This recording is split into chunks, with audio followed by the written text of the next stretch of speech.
Malam pertama, menyangkal keberadaan trauma. Sang pemuda masuk ke ruang belajar dan duduk membungkuk di kursi. Mengapa ia begitu bertekad menolak teori-teori sang filsuf? Alasannya sudah jelas, dia tidak memiliki rasa percaya diri dan sejak kecil keadaan ini diperburuk. Dengan rasa rendah diri mendalam terkait dengan latar belakang pribadi dan akademisnya, serta penampilan fisiknya. Barangkali karena itulah ia cenderung bersikap terlalu canggung saat orang memandangnya. Dalam banyak kesempatan, ia sepertinya tak mampu sungguh-sungguh mengapresiasi kebahagiaan orang lain dan terus mengasihani diri sendiri. Baginya, berbagai klaim dari sang filsuf hanyalah buah imajinasi. Raksasa ketiga yang tak dikenal. Pemuda berkata, "Baru saja kau memakai istilah filosofi lain. Tadi kudengar keahlianmu adalah filsafat Yunani." Filsuf menjawab, "Ya, filsafat Yunani sudah menjadi pusat hidupku sejak remaja. Figur-figur intelektual besar seperti Socrates, Plato, Aristoteles. Aku sedang menerjemahkan karya Plato dan berharap bisa menghabiskan sisa hidupku dengan mempelajari pemikiran Yunani klasik." Pemuda berkata, "Kalau begitu, apa yang dimaksud dengan filosofi lain?" Filsuf menjawab, "Itu adalah aliran psikologi yang benar-benar baru yang didirikan oleh ahli kejiwaan dari Austria, Alfred Adler, pada permulaan abad ke-20. Di Jepang, aliran ini umumnya disebut teori psikologi Adler." Pemuda berkata, Aku tidak pernah membayangkan pakar filosofi Yunani bisa tertarik pada psikologi." Filsuf menjawab, "Aku tidak terlalu familiar dengan alur pemikiran yang diambil oleh aliran lain dalam psikologi, tapi kurasa adil kalau dikatakan bahwa teori psikologi Adler sejalan dengan filosofi Yunani dan layak menjadi kajian tersendiri." Pemuda, "Aku punya pengetahuan sekilas tentang teori psikologi Freud dan Jung, bidang yang menarik." Filsuf menjawab, berkata, "Ya, Freud dan Jung sama-sama terkenal di Jepang sekalipun.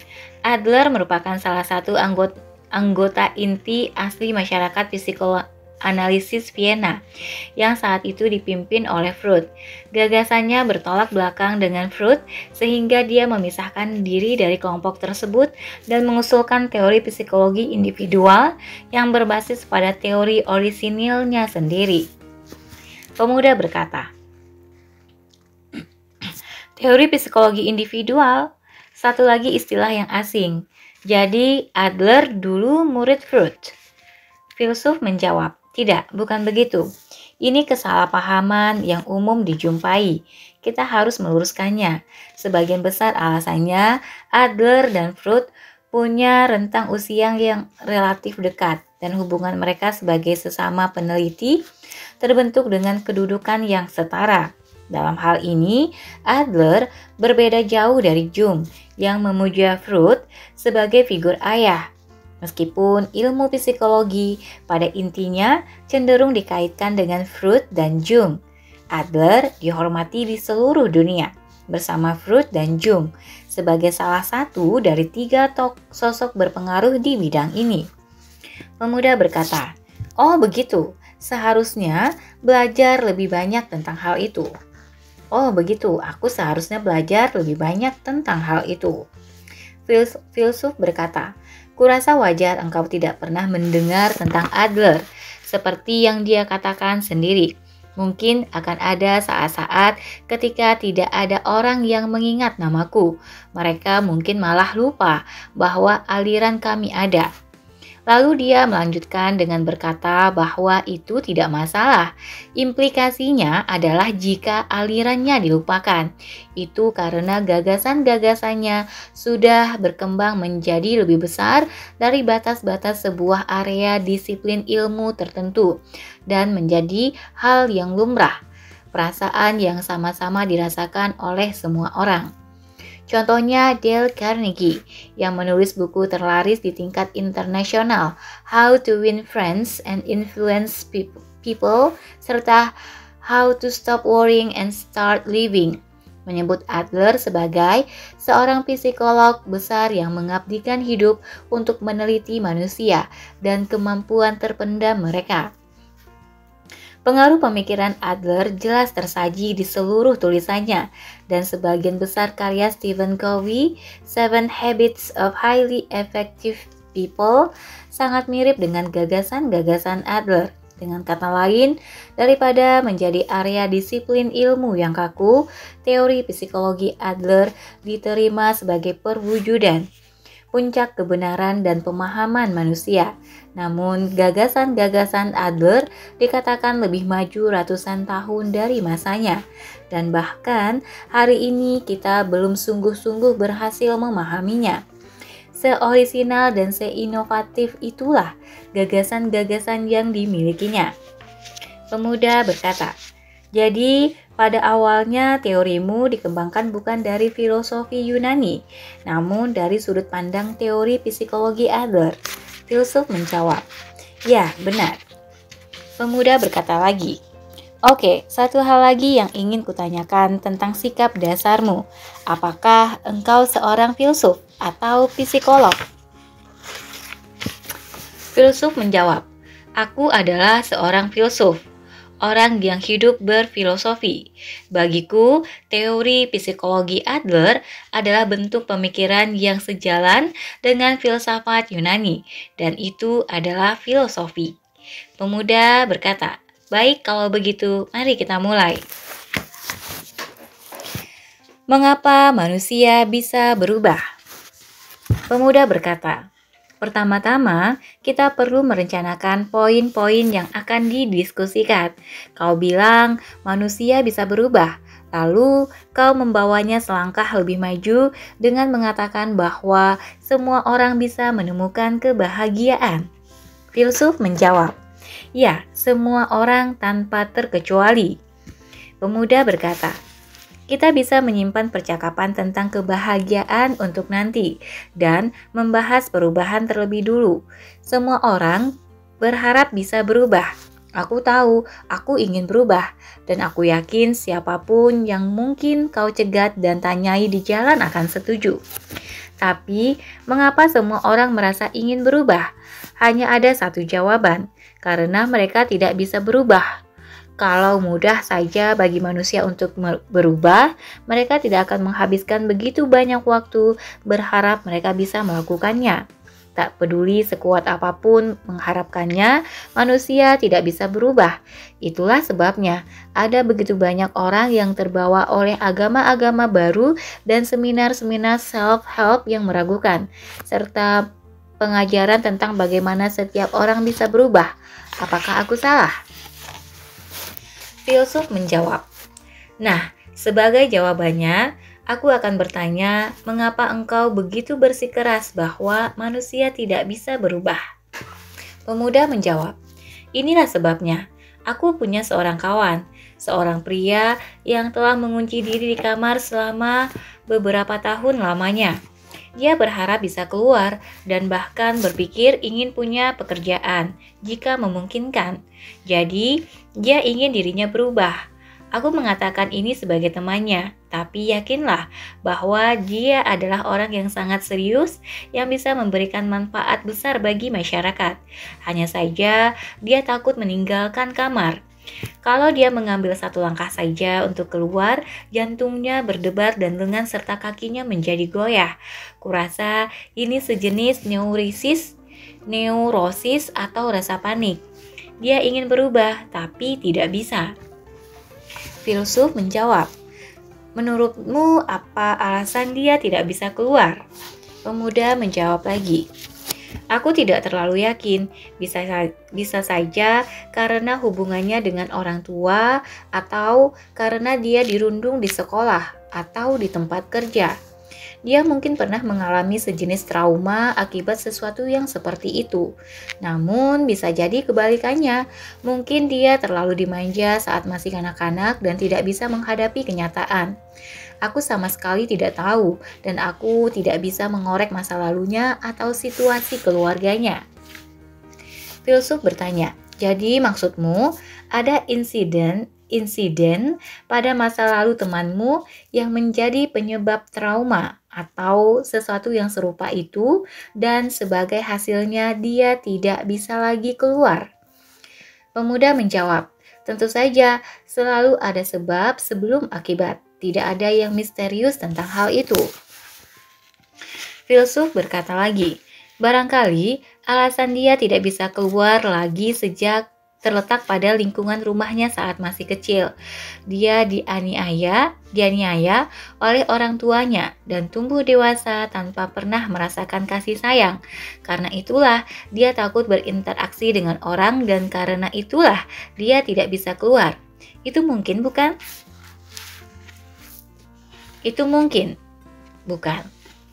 Pemuda menjawab, ya, sepenuhnya mungkin. Kubayangkan pasti rasanya sangat sukar. Filsuf berkata lagi, lalu engkau berkata, ada sebab sebelum akibat. Atau dengan kata lain, siapa aku sekarang, efek ditentukan oleh kejadian-kejadian di masa lalu, sebab. Apakah aku memahaminya dengan benar? Pemuda menjawab, iya. Filsuf berkata lagi, jadi kalau keadaan setiap orang di bumi di sini pada saat ini terjadi karena insiden masa lalu mereka, menurutmu, bukankah banyak hal akan berubah sangat aneh? Tidakkah kau mengerti? Semua orang yang tumbuh dewasa dengan perlakuan kejam orang tuanya harus menderita efek yang sama seperti temanmu dan menjadi penyendiri atau seluruh gagasan itu akan menjadi tidak logis. Itu bila masa lalu benar-benar menentukan masa kini dan sebab mengontrol akibat. Pemuda menjawab, apa persisnya yang kau maksud? Filsuf berkata, kalau kita berfokus hanya pada sebab-sebab di masa lalu dan mencoba menjelaskan berbagai hal semata-mata melalui hubungan sebab dan akibat, akhirnya kita akan tiba pada determinisme. Karena yang dinyatakan adalah bahwa masa kini dan masa depan kita sudah diputuskan oleh kejadian-kejadian di masa lalu dan tidak dapat diubah. Apakah aku keliru? Pemuda bertanya lagi, jadi maksudmu masa lalu tidak penting?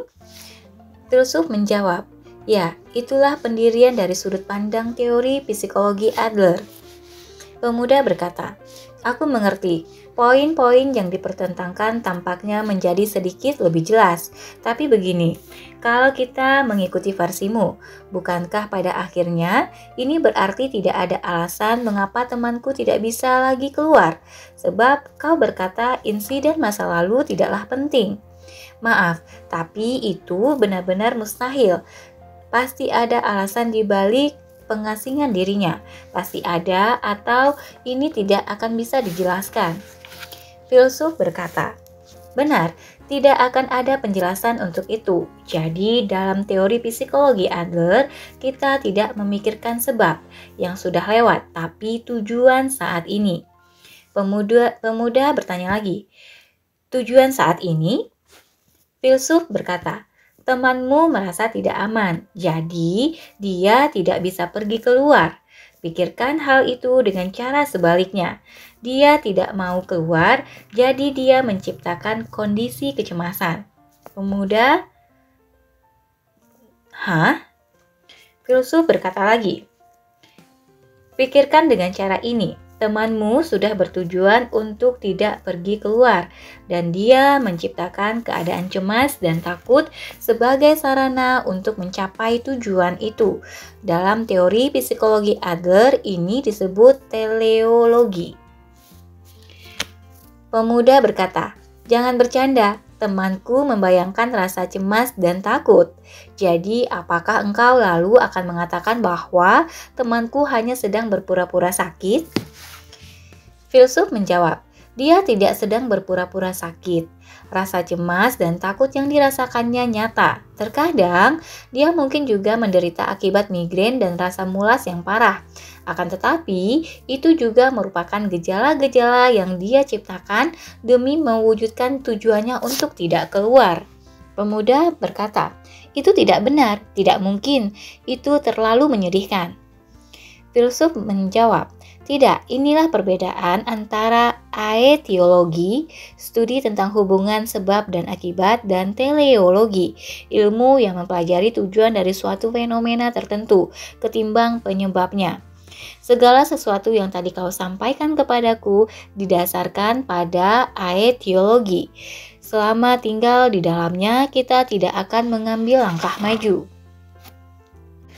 Kalau dari perbincangannya kayaknya sampai di sini filsuf ini mau bilang bahwa apa yang akan kita kerjakan ke depannya tidak berdasarkan dari penyebab kita melakukannya, tapi tujuan yang ingin kita capai. Kalau tujuan kita ingin keluar, kita tetap akan keluar. Kita akan menempuh cara-cara yang membuat kita mau keluar. Tapi kalau tujuan kita adalah tidak mau keluar, tujuan temannya itu tidak mau keluar, maka dia akan menempuh cara-cara yang membuat dia tidak mau keluar.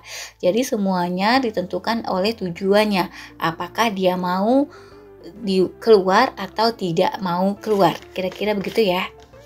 Guys, lanjut ya. Next. Trauma itu tidak ada. Pemuda berkata, jika engkau hendak menyatakan berbagai hal dengan begitu memaksa, tolong beri penjelasan secara lengkap. Sebagai awalnya, apa perbedaan aetiologi dan teleologi? Filsuf menjawab, misalkan kau terkena flu dan demam tinggi, lalu pergi menemui dokter. Lalu misalkan sang dokter berkata penyebab sakitmu adalah karena kemarin saat keluar kau tidak berpakaian cukup tebal. Jadi itulah sebabnya kau terkena flu. Sekarang apakah engkau akan merasa puas dengan itu? Pemuda berkata, tentu saja tidak. Bagiku alasan itu tidak penting. Entah caraku berpakaian atau karena saat itu hujan atau apapun. Gejala yang kuderita, fakta bahwa aku menderita demam tinggi saat ini, itulah yang penting. Kalau dia dokter, aku perlu dia menyembuhkanku dengan meresepkan obat, memberi suntikan atau mengambil apapun tindakan khusus yang diperlukan. Filsuf berkata, tapi mereka yang memiliki pendirian aetiologis, termasuk sebagian besar konselor dan psikiater, akan beralasan bahwa apa yang sedang kau derita bersumber dari penyebab ini, dan itu di masa lalu. Lalu mereka pada akhirnya hanya akan menghiburmu dengan berkata, kau lihat, itu bukan salahmu. Pendapat apa yang disebut-sebut sebagai trauma adalah ciri-ciri khas aetiologi. Pemuda berkata, tunggu dulu, apakah engkau sama sekali menyangkal keberadaan trauma? Filsuf menjawab, ya, benar, dengan tegas. Pemuda berkata, apa? Bukankah kau atau dalam hal ini kurasa Adler memiliki otoritas dalam psikologi? Filsuf menjawab, dalam teori psikologi Adler, trauma secara definitif tidak diterima. Ini poin yang benar-benar baru dan revolusioner. Tentu saja, pandangan penganut gagasan Freud tentang trauma adalah hal yang menarik. Gagasan Freud ialah bahwa luka batin seseorang, trauma, menyebabkan ketidakbahagiaannya saat ini. Sewaktu kau memperlakukan hidup seseorang sebagai narasi yang luas, ada hubungan sebab akibat yang mudah dipahami dan kesadaran tentang perkembangan dramatis yang menciptakan kesan yang kuat dan sangat menarik. Tapi Adler yang menolak alasan trauma tersebut mengatakan sebagai berikut, tidak ada pengalaman yang dengan sendirinya menyebabkan keberhasilan atau kegagalan kita. kita tidak menderita shock akibat pengalaman kita yang dinamakan trauma. Namun sebaliknya, kita mengartikannya sesuai dengan tujuan kita. Kita tidak ditentukan oleh pengalaman kita, namun arti yang kita berikan pada pengalaman-pengalaman itu menentukan dengan sendirinya. Pemuda berkata lagi, jadi kita mengartikan pengalaman itu sesuai dengan tujuan kita? Filsuf menjawab, tepat sekali. Berfokuslah pada poin yang ditekankan Adler di sini ketika dia menyebutkan bahwa diri kita ditentukan bukan oleh pengalaman kita sendiri, tapi oleh makna yang kita berikan pada pengalaman kita. Bukan berarti dia mengatakan bahwa pengalaman tentang malapetaka buruk atau perlakuan kejam saat anak-anak atau insiden lain semacam itu tidak mempengaruhi pembentukan kepribadian. Pengaruhnya kuat. Namun yang penting di sini adalah bahwa tidak ada yang benar-benar ditentukan oleh pengaruh tersebut. Kita menentukan hidup kita sendiri menurut makna yang kita berikan pada pengalaman di masa lalu. Hidupmu bukanlah sesuatu yang diberikan orang lain, tapi sesuatu yang engkau pilih sendiri, dan kaulah yang bisa memutuskan bagaimana caramu menjalani hidup. Pemuda berkata, "Oke, jadi maksudmu temanku mengunci diri di kamar karena dia sebenarnya memilih hidup dengan cara itu. Ini serius, percayalah padaku, itu bukan kemauannya. Kalaupun iya, keadaanlah yang memaksanya untuk memilih.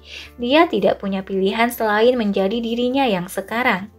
Filsuf menjawab, "Tidak, meskipun seandainya kawanmu benar-benar berpikir, aku tidak bisa berbaur dengan masyarakat karena aku telah diperlakukan kejam oleh orang tuaku, ini tetap saja karena tujuannya adalah berpikir dengan cara demikian." Pemuda bertanya lagi, "Tujuan macam apa itu?" Filsuf menjawab, "Tujuan yang mendesak barangkali adalah tujuan untuk tidak keluar. Dia menciptakan rasa cemas dan rasa takut sebagai alasannya untuk tetap tinggal di dalam." Pemuda berkata, "Tapi mengapa dia tidak mau keluar? Disitulah persoalannya." Filsuf menjawab, "Ya, pikirkan ini dari sudut pandang orang tuanya. Bagaimana rasanya kalau anakmu mengunci diri di kamar?" Pemuda menjawab, "Aku pasti khawatir. Tentu saja, aku pasti ingin membantunya kembali ke masyarakat. Aku pasti ingin dia baik-baik saja dan aku pasti bertanya-tanya apakah aku membesarkannya dengan cara yang kurang tepat. Aku yakin aku pasti merasa sangat prihatin dan mencoba segala cara yang terpikir untuk membantunya kembali ke eksistensi yang normal." Filsuf berkata, "Itulah masalahnya." Pemuda bertanya lagi, "Di mana?" Filsuf menjawab, "Kalau aku tinggal di dalam kamar sepanjang waktu dan tidak pernah keluar sama sekali pun, orang tuaku akan cemas. Aku bisa membuat seluruh perhatian orang tuaku terpusat padaku. Mereka akan bersikap sangat hati-hati di sekitarku dan selalu memperlakukanku seperti barang yang mudah pecah. Di sisi lain, kalau pergi keluar selangkah saja, aku hanya akan menjadi bagian dari keramaian yang tidak diperhatikan oleh siapapun. Aku akan dikelilingi orang yang tidak kukenal dan berakhir sebagai orang biasa atau kurang dari rata-rata. Dan tidak ada lagi yang akan memperhatikanku secara khusus." Cerita tentang orang-orang penyendiri semacam itu bukanlah hal yang tidak biasa. Pemuda berkata, "Kalau begitu, mengikuti alur logikamu, temanku sudah berhasil mewujudkan tujuannya dan puas dengan situasinya saat itu?"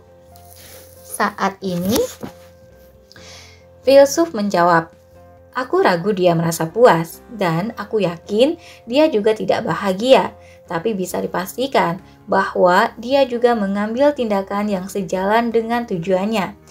Ini bukanlah sesuatu yang bahaya terjadi pada temanmu. Ini bukanlah sesuatu yang hanya terjadi pada temanmu. Kita masing-masing menjalani hidup yang sejalan dengan suatu tujuan.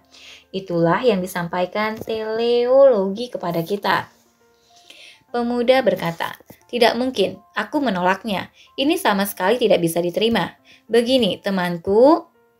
Filsuf berkata, "Dengar, diskusi ini tidak akan sampai kemanapun kalau kita terus membicarakan temanmu.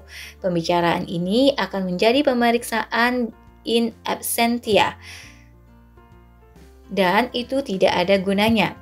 Coba kita gunakan contoh lain." Pemuda berkata, "Oke, bagaimana kalau yang ini? Ini cerita tentang sesuatu yang baru saja ku alami kemarin." Filsuf berkata, "Oh, aku mendengarkan." Manusia menciptakan amarah. Pemuda bercerita, "Kemarin sore ketika aku sedang membaca buku di sebuah kedai kopi, seorang pelayan lewat dan menumpahkan kopi di jaketku. Aku baru saja membelinya dan jaket itu adalah pakaianku yang paling bagus. Aku tidak bisa menahan diri dan langsung meledak marah. Aku meneriakinya sekencang mungkin.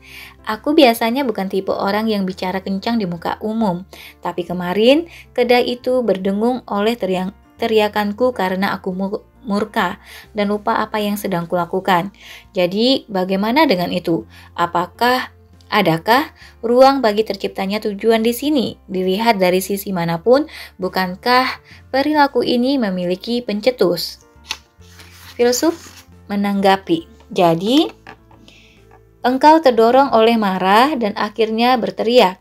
Meskipun temperamenmu biasanya tenang, kau tidak bisa menahan diri untuk tidak marah. Itu kejadian yang tidak bisa dihindari dan kau tak berdaya mengatasinya. Itukah maksudmu?" Pemuda menjawab, "Ya, karena kejadiannya begitu mendadak. Kata-kataku langsung keluar sebelum aku sempat memikirkannya." Filsuf berkata lagi, "Lalu misalkan, engkau kemarin kebetulan membawa pisau, dan waktu meledak marah kau terbawa emosi dan menusuknya. Apakah kau masih bisa beralasan bahwa ini kejadian yang tidak bisa dihindari dan aku tidak bisa berbuat apa-apa tentangnya?" Pemuda berkata, Ayolah, itu argumen yang ekstrim." Filsuf menjawab, "Ini bukan argumen yang ekstrim. Kalau kita mengikuti logikamu, setiap pelanggaran yang dilakukan karena emosi bisa disalahkan pada emosi itu sendiri dan tak lagi menjadi tanggung jawab orang tersebut. Sebab pada dasarnya engkau mengatakan bahwa manusia tidak bisa mengendalikan emosi." Pemuda menjawab, "Nah, kalau begitu, bagaimana engkau menjelaskan amarahku?" Filsuf menjawab, "Mudah saja, engkau tidak meledak marah lalu mulai berteriak. Kau marah justru supaya kau bisa berteriak. Dengan kata lain, untuk bisa memenuhi tujuanmu berteriak, kau menciptakan emosi amarah." Pemuda menjawab, "Apa maksudmu?" Filsuf berkata lagi, "Tujuan berteriak muncul lebih dulu dari yang lain. Artinya, dengan berteriak, kau ingin membuat pelayan itu tunduk dan mendengarkan apa yang harus kau katakan. Sebagai alat untuk melakukannya, kau menciptakan emosi marah." Pemuda bertanya lagi, "Aku menciptakannya? Kau pasti bercanda." Filsuf menjawab, "Lalu kenapa kau menaikkan volume suara?" Pemuda menjawab, "Seperti yang kubilang tadi, aku meledak marah. Aku merasa sangat frustrasi." Filsuf berkata, "Tidak, kau bisa saja menjelaskan persoalannya tanpa menaikkan volume suara. Dan pelayan itu kemungkinan besar akan sungguh-sungguh meminta maaf, mengelap jaketmu dengan kain bersih, lalu melakukan upaya-upaya lain yang sesuai.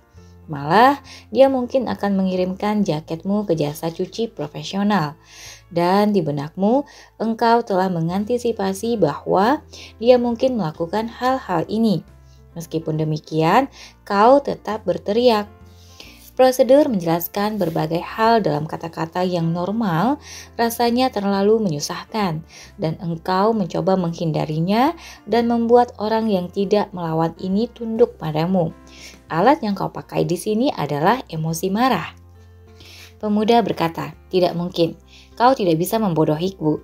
Aku menciptakan marah untuk membuat pelayan itu tunduk padaku. Sungguh, Aku tidak punya waktu sedetik pun untuk memikirkan hal semacam itu. Aku tidak berpikir lalu menjadi marah. Amarah adalah emosi yang lebih bersifat impulsif.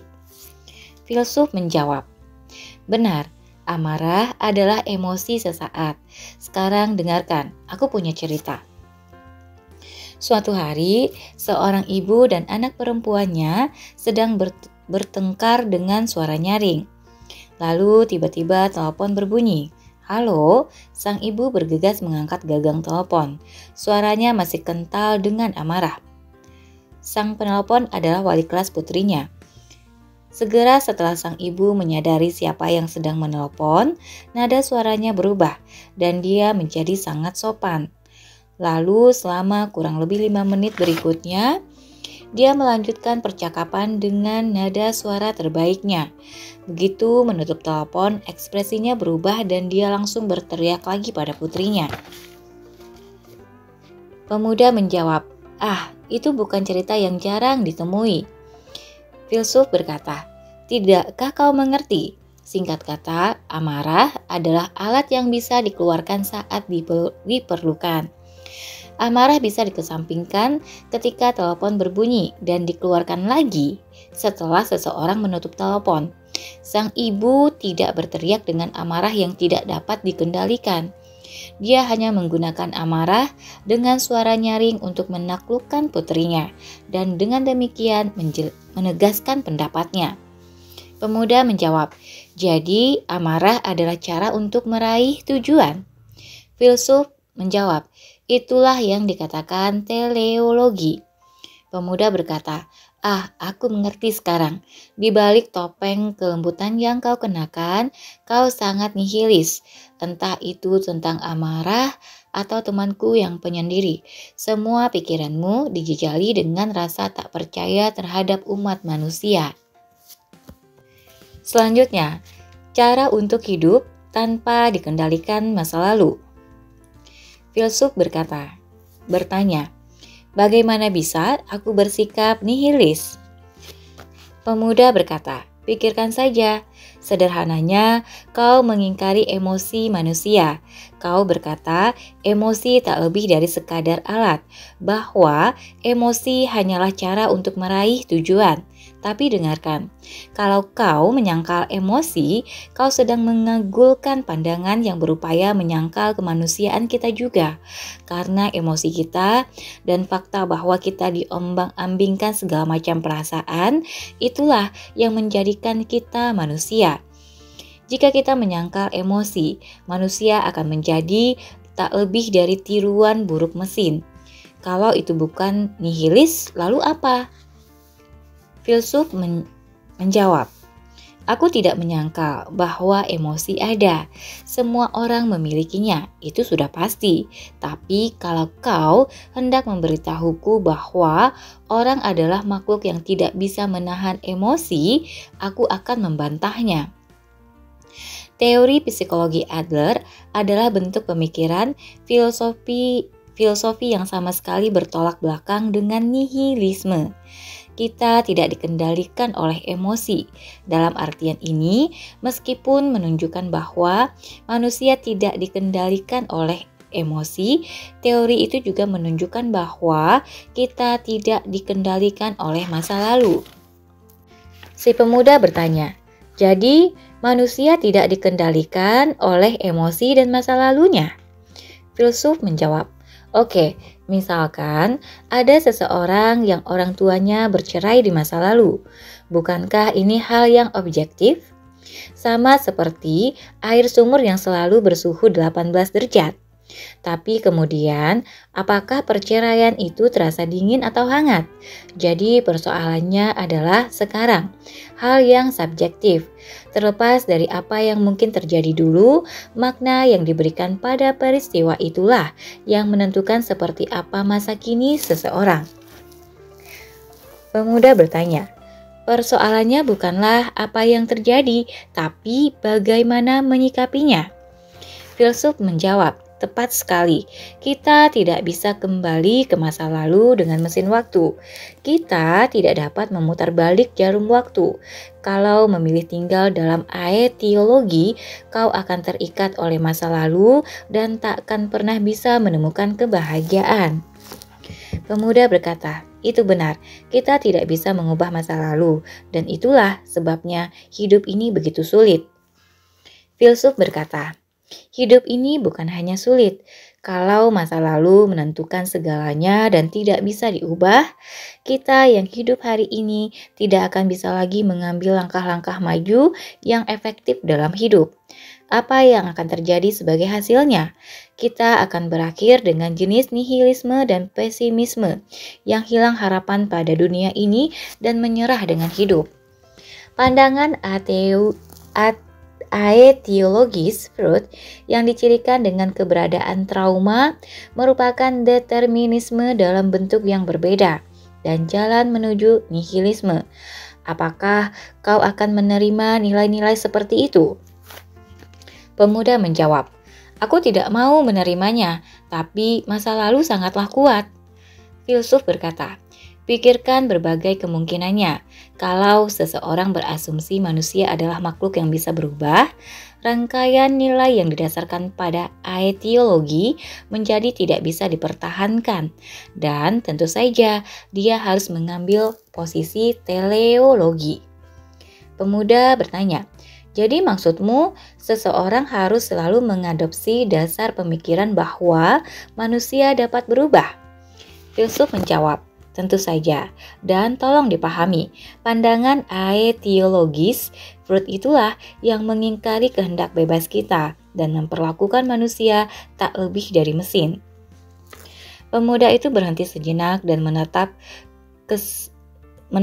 sekeliling ruang belajar sang filsuf. Berbagai rak buku yang menjulang tinggi hingga ke atap memenuhi dinding, dan di satu meja kayu kecil terletak pena dan sesuatu yang terlihat seperti naskah yang baru sebagian ditulis. Manusia tidak digerakkan oleh pencetus di masa lalunya, namun bergerak menuju tujuan yang mereka tetapkan sendiri. Itulah klaim sang filsuf. Teleologi yang dianutnya adalah gagasan yang menjungkir balikan hubungan sebab akibat dalam psikologi konvensional sampai ke akar-akarnya. Dan sang pemuda mendapati hal ini sulit diterima. Jadi dari sudut pandang mana dia seharusnya mulai menyanggahnya? Pemuda itu menghela nafas dalam. Socrates dan Adler.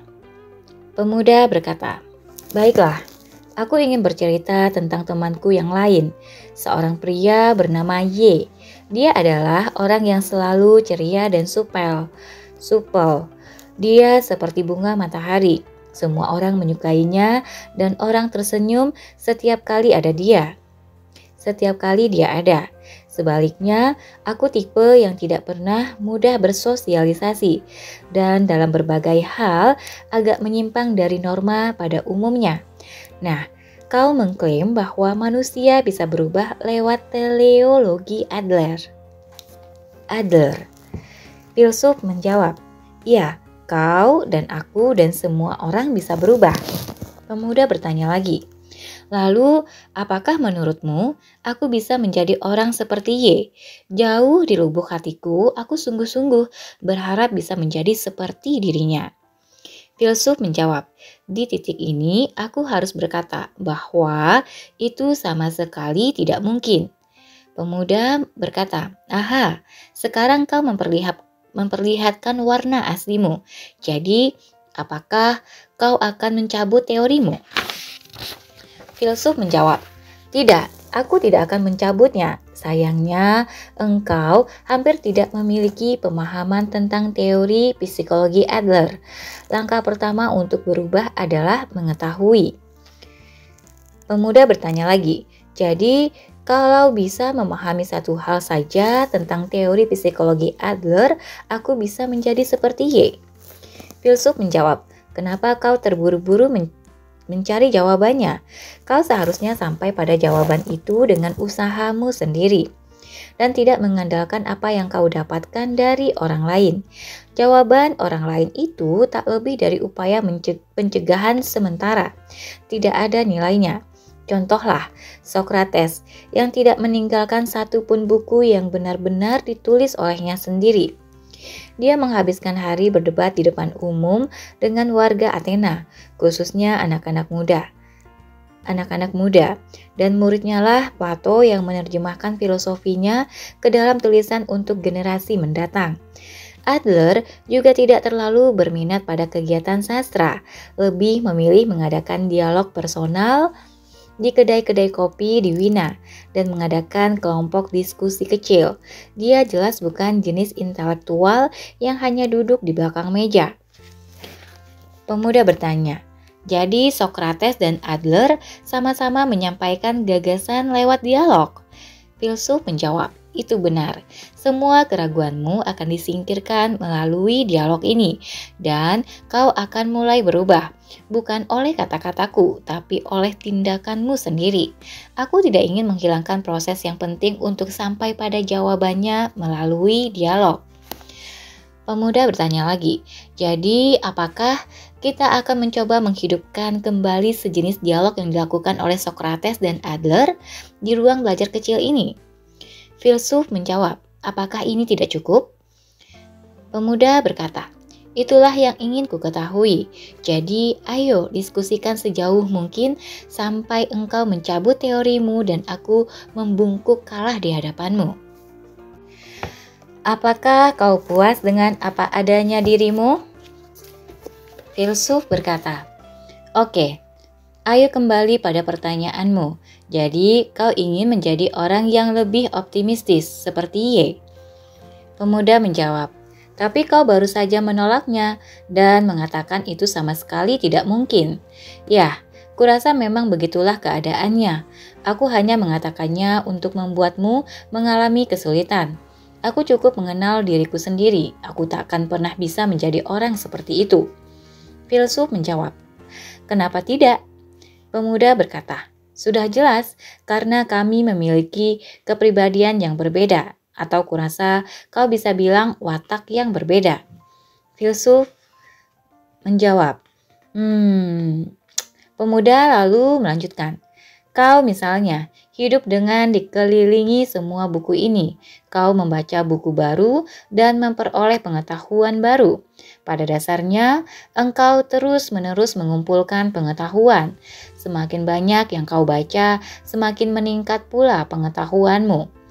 Kau menemukan konsep-konsep baru tentang nilai, dan bagimu tampaknya hal itu mengubahmu. Begini, aku benci mengatakannya, tapi tak peduli sebanyak apapun pengetahuan yang kau peroleh, watak atau pribadimu pada dasarnya tidak akan berubah. Kalau fondasimu bengkok, semua yang sudah kau pelajari akan sia-sia. Iya, seluruh pengetahuan yang kau peroleh akan runtuh di sekelilingmu. Lalu tahu-tahu kau sudah kembali lagi ke titik awal. Ini juga berlaku untuk gagasan-gagasan Adler. Tak peduli sebanyak apa fakta yang mungkin bisa kukumpulkan tentang dirinya, fakta-fakta itu tidak akan berpengaruh sedikit pun pada pribadiku. Pengetahuan hanya akan menumpuk sebagai pengetahuan dan cepat atau lambat akan tersingkirkan. Filsuf menjawab, kalau begitu, aku ingin bertanya tentang hal ini. Menurutmu, kenapa kau ingin menjadi seperti Y? Kurasa kau hanya ingin menjadi orang yang berbeda, entah itu Y ataupun orang lain. Tapi apa tujuannya? Pemuda menjawab, kau bicara tentang tujuan lagi.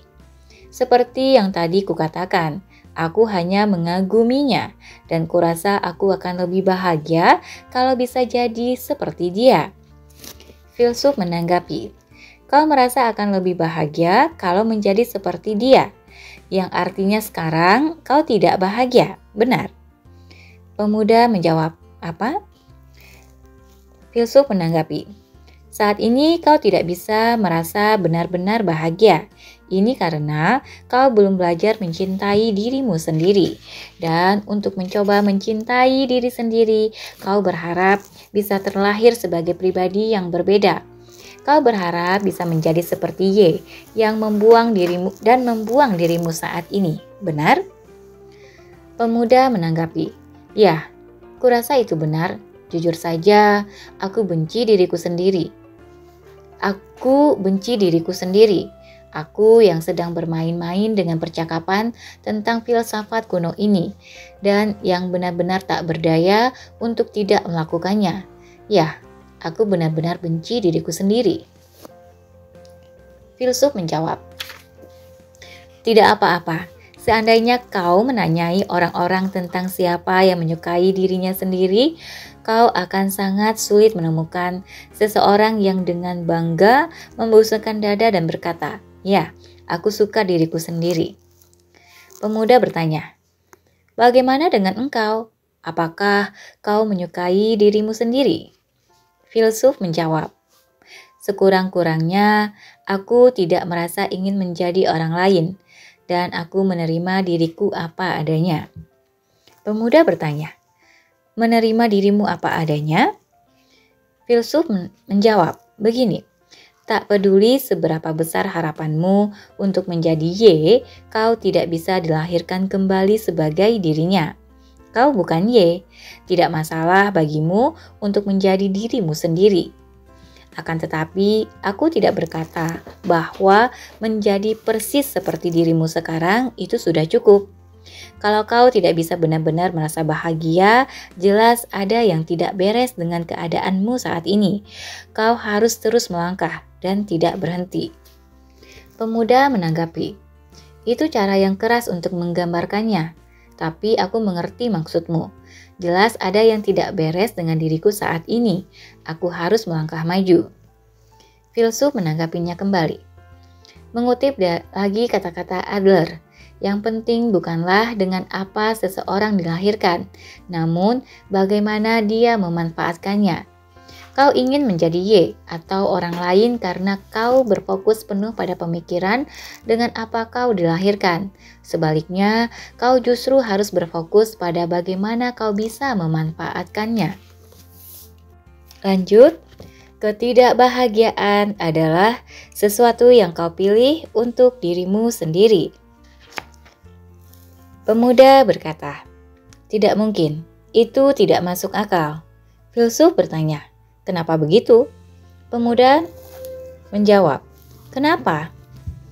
Kenapa? Beberapa orang dilahirkan dalam kondisi makmur, dengan orang tua yang baik, dan yang lain terlahir miskin, dengan orang tua yang buruk. Tapi begitulah dunia.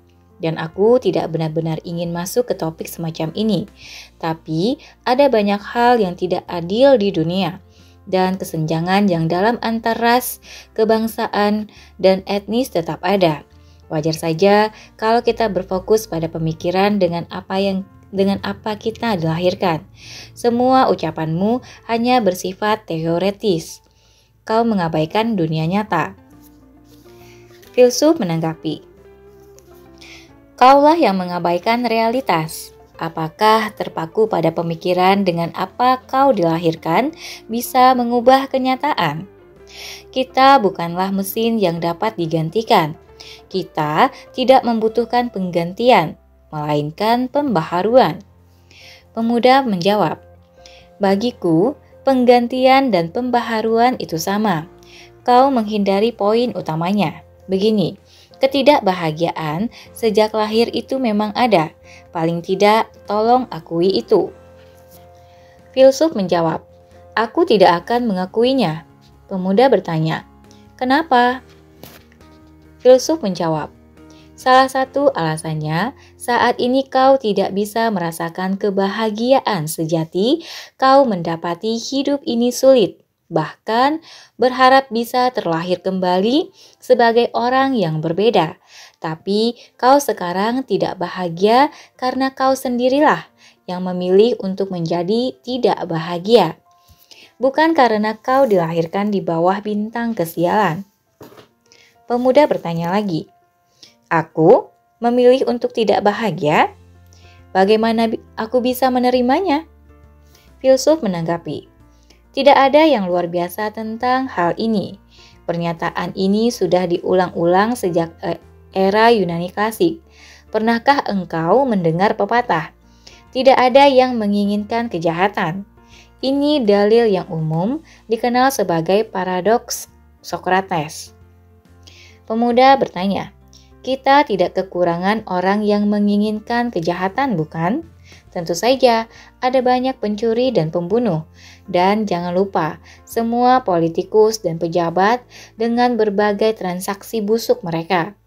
Mungkin lebih sulit menemukan orang yang benar-benar baik dan lurus yang tidak mengharapkan kejahatan. Filsuf menanggapi, tak perlu diragukan lagi, ada banyak perilaku jahat, tapi tak seorang pun, bahkan penjahat paling kejam sekalipun yang terlibat dalam kejahatan semata-mata karena ingin terlibat dalam tindakan-tindakan jahat. Setiap penjahat memiliki alasan internal untuk terlibat dalam kejahatan. Perselisihan karena uang bisa membuat seseorang terlibat dalam pembunuhan. Misalnya, bagi pelaku, ini sesuatu yang dapat dibenarkan dan dapat dinyatakan kembali sebagai pencapaian yang baik. Tentu saja bukan baik dalam arti moral, tapi baik dalam arti menguntungkan bagi dirinya. Pemuda bertanya, menguntungkan bagi dirinya? Filsuf menjawab, kata Yunani untuk baik, agaton, tidak memiliki arti moral. Kata tersebut hanya berarti menguntungkan. Sebaliknya, kata jahat, kakon, berarti tidak menguntungkan. Dunia kita penuh dengan ketidakadilan dan kejahatan dalam segala bentuknya. Namun, tidak ada yang menginginkan kejahatan dalam artian sejatinya, yaitu sesuatu yang tidak menguntungkan. Pemuda bertanya, apa hubungannya denganku? Filsuf menjawab lagi, di tahap tertentu kehidupanmu, kau memilih untuk menjadi tidak bahagia. Ini bukan karena kau dilahirkan dalam keadaan yang tidak membahagiakan atau berakhir dalam situasi yang tidak membahagiakan. Hanya saja, engkau menilai bahwa menjadi tidak bahagia itu baik untukmu. Pemuda bertanya heran, kenapa? Untuk apa? Filsuf menjawab, bagaimana kau membenarkannya? Mengapa kau memilih untuk tidak bahagia? Aku sama sekali tidak tahu jawaban khusus atau detailnya. Barangkali jawabannya akan menjadi lebih jelas saat kita beradu pendapat tentang hal ini. Pemuda menanggapi, kau benar-benar sedang mencoba membodohiku. Kau pikir ini bisa lolos sebagai filosofi? Aku sama sekali tidak bisa menerimanya. Tanpa pikir panjang, pemuda itu bangkit dan memelototi sang filsuf. Aku memilih hidup tidak bahagia karena itu baik untukku. Benar-benar argumentasi yang tidak masuk akal.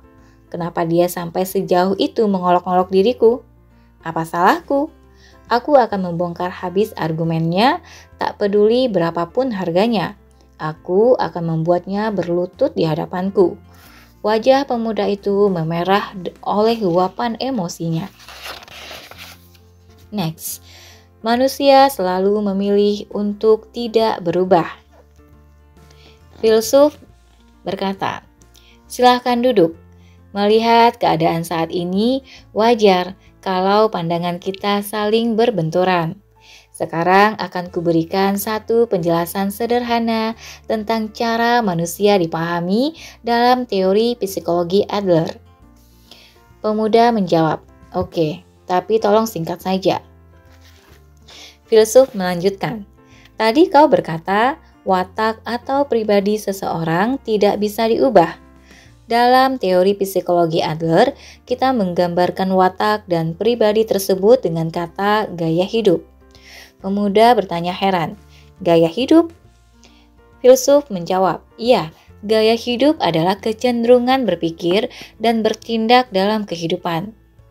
Pemuda bertanya lagi, kecenderungan berpikir dan bertindak? Filsuf melanjutkan, bagaimana seseorang melihat dunia ini dan bagaimana ia melihat dirinya sendiri. Bayangkan gaya hidup sebagai konsep yang mempersatukan cara-cara untuk menemukan makna. Dalam artian sempit, gaya hidup dapat ditetapkan sebagai kepribadian seseorang. Jika diartikan lebih luas, ini adalah kata yang mencakup pandangan seseorang tentang dunia ini dan kehidupan. Pemuda bertanya lagi, pandangan mereka tentang dunia ini? Filsuf melanjutkan, katakanlah ada seseorang yang mencemaskan dirinya sendiri dan berkata, aku seorang pesimis. Orang lain dapat mengungkapkannya kembali menjadi, aku memiliki pandangan yang pesimistis akan dunia ini. Aku bisa mempertimbangkan bahwa persoalannya bukanlah pada kepribadiannya, namun lebih pada pandangannya tentang dunia. Tampaknya kata kepribadian memiliki nuansa makna yang memberi kesan tidak dapat berubah. Tapi kalau bicara tentang pandangan kita terhadap dunia, nah itu seharusnya masih bisa diubah. Pemuda menanggapi, ini agak membingungkan. Waktu kau bicara tentang gaya hidup, apakah maksudmu cara hidup? Filsuf menjawab, ya, bisa juga dikatakan seperti itu. Untuk membuatnya sedikit lebih akurat, yang kumaksud adalah cara hidup seseorang yang seharusnya. Boleh jadi kau menganggap watak atau kepribadian sebagai sesuatu yang ada sejak lahir dan tidak ada kaitannya dengan kemauanmu. Namun, dalam teori psikologi Adler, gaya hidup dipandang sebagai sesuatu yang engkau pilih untuk dirimu sendiri. Pemuda bertanya lagi, yang engkau pilih sendiri? Filsuf menanggapi, ya, tepat sekali, kaulah yang memilih gaya hidupmu. Pemuda melanjutkan, jadi bukan saja aku memilih untuk tidak bahagia, tapi aku bahkan bertindak lebih jauh lagi dengan memilih kepribadian yang menyimpang ini. Filsuf membenarkan, benar sekali. Pemuda, sekarang kau benar-benar mulai kelewatan, respon pemuda. Saat menyadari tentang diriku, aku sudah memiliki kepribadian ini. Aku tentu saja tidak ingat sudah memilihnya, tapi ini berlaku untuk dirimu juga, bukan? Seseorang bisa memilih kepribadiannya sesuai kehendaknya sendiri. Sekarang, kau terdengar seperti sedang berbicara tentang robot, bukan manusia. Filsuf melanjutkan, tentu saja kau tidak secara sadar memilih diri semacam ini, tetapi pilihan pertamamu barangkali dilakukan tanpa sadar, dikombinasikan dengan faktor-faktor eksternal yang sudah kau sebutkan, yaitu ras, kebangsaan, kebudayaan, dan lingkungan tempat tinggal. Faktor-faktor ini jelas memiliki pengaruh signifikan pada pilihan tersebut. Walaupun demikian, kaulah yang memilih diri semacam ini. Pemuda bertanya lagi, aku tidak mengerti maksudmu. Bagaimana aku bisa memilihnya? Filsuf menanggapi, dalam pandangan teori psikologi Adler, hal ini terjadi di sekitar usia 10 tahun. Pemuda bertanya, oke, sebagai dasar diskusi kita, dan sekarang aku benar-benar mengambil risiko dengan mengatakan ini. Katakanlah ketika berusia 10 tahun, tanpa sadar aku memilih gaya hidup ini atau itu. Apakah itu memang penting? Kau bisa menamakannya kepribadian atau watak atau gaya hidup. Tapi terlepas dari itu semua, aku sudah menjadi diri semacam ini. Keadaan tidak berubah sama sekali. Filsuf menanggapi, itu tidak benar. Kalau gaya hidupmu bukan sesuatu yang ada sejak lahir, tapi pilihanmu sendiri, kau pasti bisa memilihnya lagi dari awal. Pemuda bertambah bingung dan bertanya, sekarang kau berkata aku bisa memilih lagi dari awal? Filsuf melanjutkan, mungkin kau belum menyadari gaya hidupmu hingga sekarang, Dan mungkin kau juga belum menyadari konsep dari gaya hidup itu. Tentu saja, tidak ada yang bisa memilih diri sendiri. Tidak ada yang bisa memilih sendiri cara ia dilahirkan. Terlahir di negara ini, di era ini, dan dengan orang tua ini adalah hal-hal yang tidak engkau pilih. Dan semua itu memiliki pengaruh yang sangat besar. Kau mungkin akan menghadapi kekecewaan dan mulai melihat orang lain dan merasa, andai aku dilahirkan dalam keadaan seperti mereka. Tapi kau tidak bisa membiarkannya berakhir di situ. Persoalannya bukan masa lalu, tapi di sini, pada saat ini. Dan sekarang kau sudah tahu tentang gaya hidup. Tapi apa yang akan kau lakukan dengan pengetahuan ini mulai sekarang adalah tanggung jawabmu. Apakah ini dilanjutkan dengan memilih gaya hidup yang kau jalani hingga saat ini? Atau gaya hidup yang sama sekali baru, semua terserah padamu. Pemuda bertanya lagi, lalu bagaimana aku memilihnya lagi? Kau berkata, engkaulah yang memilih gaya hidupmu sendiri. Jadi pergilah dan segeralah memilih gaya hidup baru. Tapi tidak mungkin aku bisa berubah di tempat begitu saja. Filsuf menjawab, ya, engkau bisa. Manusia dapat berubah sewaktu-waktu tanpa memandang lingkungannya. Kau tidak bisa berubah hanya karena kau mengambil keputusan untuk tidak berubah. Pemuda bertanya lagi, apa maksudmu persisnya? Filsuf menjawab, manusia terus-menerus memilih gaya hidup mereka. Saat ini pun, selagi mengadakan percakapan empat mata, kita sedang memilih gaya hidup kita. Kau menggambarkan dirimu sebagai orang yang tidak bahagia. Kau berkata ingin berubah saat ini juga. Kau bahkan mengklaim ingin terlahir sebagai orang yang berbeda. Kalau begitu, setelah semuanya itu, mengapa kau masih belum bisa berubah? Ini karena kau memegang teguh keputusanmu untuk tidak mengubah gaya hidupmu. Pemuda menanggapi, tidakkah kau mengerti bahwa itu benar-benar tidak logis? Aku memang ingin berubah, itu harapanku yang sesungguhnya. Jadi bagaimana aku bisa mengambil keputusan untuk tidak melakukannya? Filsuf menanggapi, meskipun ada sedikit ketidaknyamanan kecil dan batasan-batasan tertentu, kau mungkin berpikir bahwa gaya hidup yang kau miliki saat ini adalah yang paling praktis dan bahwa lebih mudah membiarkan keadaan apa adanya. Kalau kau tetap seperti ini, pengalamanmu akan membuatmu bisa menanggapi berbagai peristiwa yang terjadi dengan baik, sekaligus menebak hasil tindakan orang lain. Bisa dibilang ini seperti mengendarai mobil tua kesayanganmu. Mobilmu mungkin sedikit berderak, tapi kau bisa memperkirakannya dan mengambil manuver dengan mudah.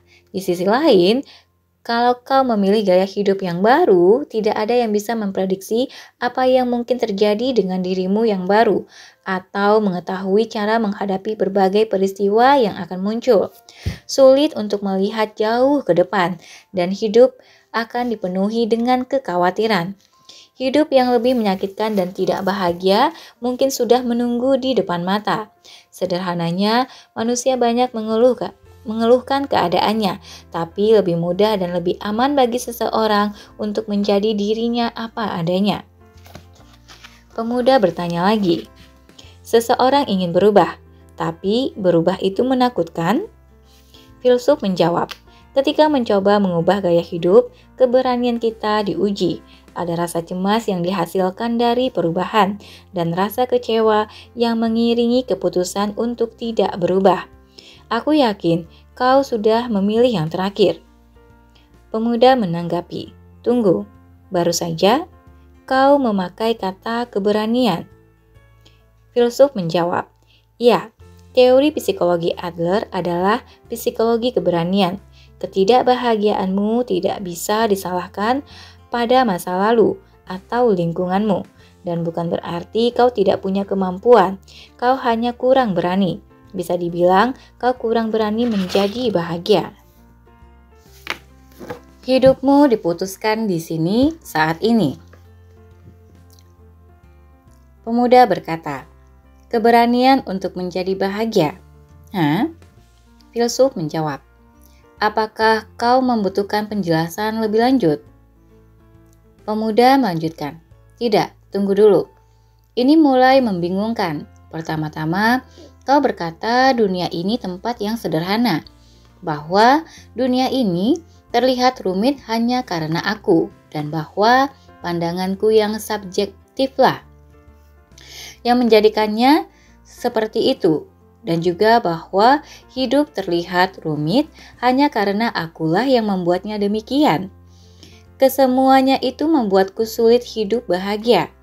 Lalu kau bilang seseorang harus mengadopsi pendekatan teleologis yang merupakan kebalikan dari pendekatan aetiologis, Freud, bahwa manusia tidak boleh mencari pencetus di masa lalu dan harus menyangkal trauma. Kau berkata manusia bertindak untuk meraih suatu tujuan atau semacamnya, bukannya menjadi makhluk yang digerakkan oleh pencetus di masa lalu mereka. Benar? Filsuf menjawab, ya. Dan pemuda melanjutkan lagi. Dan lagi, sebagai dasar pemikiran penting dari teologi, kau berkata manusia bisa berubah, bahwa manusia selalu memilih gaya hidup mereka sendiri. Filsuf membenarkan. Itu benar. Pemuda melanjutkan. Jadi, aku tidak bisa berubah karena aku sendiri terus berulang kali membuat keputusan untuk tidak berubah. Aku tidak cukup berani untuk memilih gaya hidup baru. Dengan kata lain, aku tidak cukup berani untuk menjadi bahagia dan itulah sebabnya aku tidak bahagia. Ada yang salah? Filsuf menanggapi, tidak ada. Lalu pemuda melanjutkan, oke, kalau begitu, pertanyaanku adalah, apa saja upaya nyata yang harus kuambil? Apa yang perlu kulakukan untuk dapat mengubah hidupku? Kau belum menjelaskan semua itu. Filsuf menanggapi, kau benar. Yang harus kau lakukan sekarang adalah mengambil keputusan untuk menghentikan gaya hidupmu saat ini. Misalnya, tadi kau berkata, kalau saja bisa menjadi orang seperti Y, aku pasti bahagia. Selama kau hidup dengan cara itu dalam alam kemungkinan, andai saja ini dan ini terjadi, kau tak akan pernah bisa berubah. Sebab kata-kata andai aku bisa menjadi seperti Y merupakan alasan bagimu untuk tidak berubah. Pemuda terheran. Alasan untuk tidak berubah? Filsuf melanjutkan. Ya, aku punya seorang teman muda yang bercita-cita menjadi novelis, tapi dia kelihatannya tidak pernah bisa menyelesaikan karyanya. Menurutnya, pekerjaannya membuatnya kelewat sibuk dan tidak pernah bisa menemukan waktu yang cukup untuk menulis novel. Dan itulah alasan dia tidak bisa menyelesaikan karyanya dan mengikutkannya dalam kontes menulis. Tapi apakah itu alasan sesungguhnya? Tidak. Sebenarnya, dia ingin menyisakan kemungkinan. Aku bisa kalau aku mau. Dengan tidak berkomitmen pada apapun, dia tidak ingin karyanya dikritik dan jelas tidak ingin menghadapi kenyataan bahwa dia mungkin menghasilkan karya tulis yang inferior dan mendapat penolakan. Dia ingin hidup dengan adanya kemungkinan tersebut, di mana dia bisa mengatakan bahwa dia bisa melakukannya kalau saja dia punya waktu, atau dia bisa menulis kalau saja lingkungannya mendukung, dan bahwa dia benar-benar memiliki bakat menulis. Dalam 5 atau 10 tahun ke depan, dia bisa jadi akan mulai menggunakan alasan-alasan lain seperti aku sudah tidak muda lagi, atau sekarang aku punya keluarga yang harus dipikirkan. Pemuda menanggapi, aku mengerti sekali apa yang pasti dirasakannya. Filsuf melanjutkan, dia seharusnya mengikutkan saja tulisannya dalam kontes, dan sekalipun ditolak itu bukan masalah kalau melakukannya. Kalau melakukannya, dia mungkin akan berkembang atau menemukan bahwa sebaiknya dia mengejar sesuatu yang berbeda. Apapun hasilnya, dia bisa terus melangkah. Inilah yang dimaksud dengan mengubah gaya hidupmu saat ini. Dia tak akan bisa pergi kemanapun tanpa melepas sesuatu. Pemuda menanggapi, tapi cita-citanya mungkin akan kandas. Filsuf menjawab, aku meragukannya. Mengerjakan tugas-tugas sederhana, hal-hal yang harus dilakukan sembari terus-menerus memiliki beragam alasan mengapa dia tidak bisa melakukannya, terdengar seperti cara hidup yang sulit, bukan? Jadi, dalam kasus temanku yang bercita-cita menjadi novelis ini, jelas aku atau diriku itulah yang membuat hidup ini rumit dan terlalu sulit untuk dijalani dengan gembira. Pemuda menanggapi, tapi itu keras sekali, filosofimu terlalu kaku. Filsuf menjawab, benar, ini obat keras. Pemuda menjawab kembali, obat keras? Ya, aku setuju.